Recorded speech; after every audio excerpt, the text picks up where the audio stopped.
নমস্কার, শুভ সন্ধ্যা বন্ধুরা। আজ আমার নিবেদন স্বরচিত কবিতা কামুক। কবিতা কামুক। নারী শরীরের একটা মাদকতা মৃগনাভির গন্ধে জুড়িয়ে দেয়।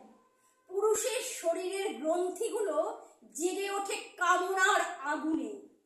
যেমন বারবিকিউ মাংসের স্বাদের তুলনাই হয় না, তেমনি একটা ছোট্ট শিশুর দেহ খাদ্য হিসাবে মন্দ নয়।